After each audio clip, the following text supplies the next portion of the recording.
Hi, everybody. Welcome to our class. This is a week 3 overview for Marketing 441, Strategic Marketing. This is a little bit of a quiet week in the course because week 2, last week, you had that individual case about Apple. Next week in week 4, you're going to have your group case. So week 3 is kind of falls in between. You're probably going to be working ahead on that group case during this week. But let's take a look at what you will be doing here in week 3. So our learning outcomes, we have 2 learning outcomes this week. First is to design marketing programs to accomplish specific marketing strategies, assess alternative courses of action for addressing marketing problems and opportunities. You'll be doing that in the discussion board. Second, to assess the identified target markets, including defining characteristics and unique relevant needs. Again, that will be addressed on the discussion board. So what we're looking this week at specifically segmenting markets, because as I'm sure you've learned by now, we usually can't target everybody. So what are the different ways we can segment markets? What are different kind of target markets, potential groups of buyers out there? How are we going to choose the ones we're going to focus on? Those are big outcomes this week.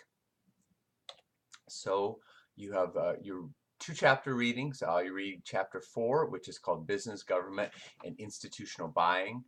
And when we study marketing, we tend to focus a lot on consumer buying, individuals buying for personal use, because honestly, it's easier to teach that because you've done that kind of buying on your own your whole life.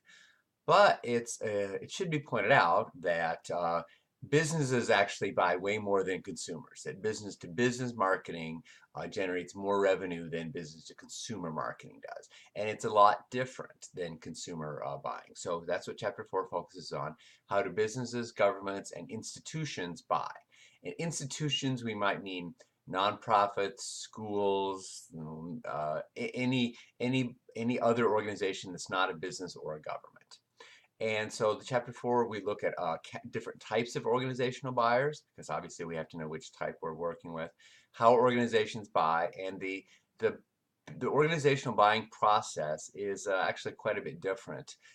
If you've ever sold to businesses, you know, when I owned a marketing business, I was selling to other businesses, and it was it was very slow. It was a very long process. It was very complicated. Sometimes lots of people were involved. Wasn't always really clear who was making the decision. So these are the types of things we read about in chapter 4, and some of the influences on organizational buying. Chapter 5 is about marketing segmentation, about how we assess our current situation for our organization, how we determine the needs and wants, then divide market based on relevant dimensions. So basically, how do we divide up a market? How do we, segment a market? So what's our strategy for doing that? And then based on that segmentation strategy, what's our marketing mix strategy?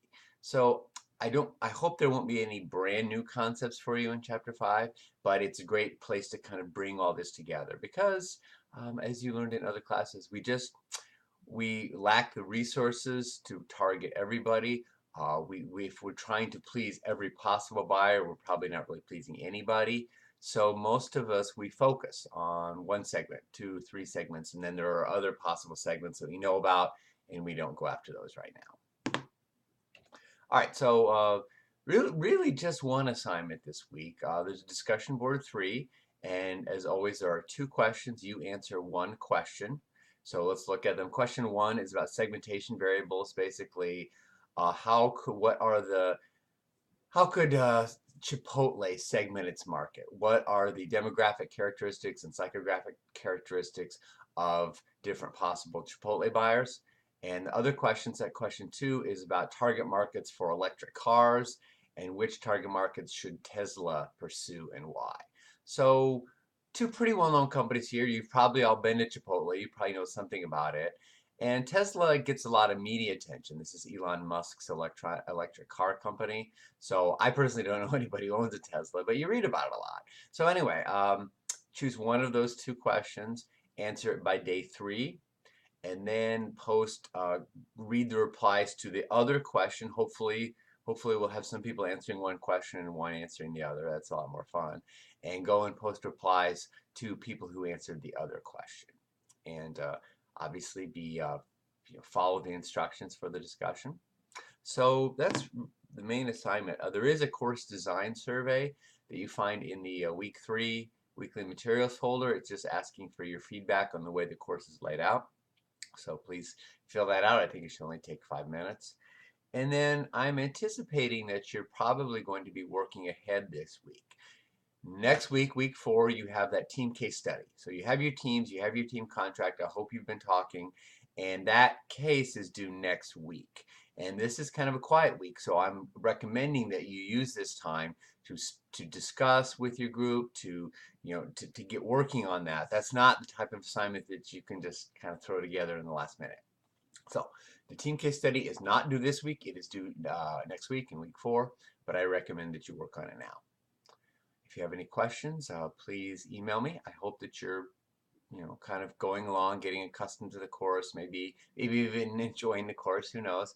If you do have questions, please email me, and I look forward to seeing you online. Thanks, everybody.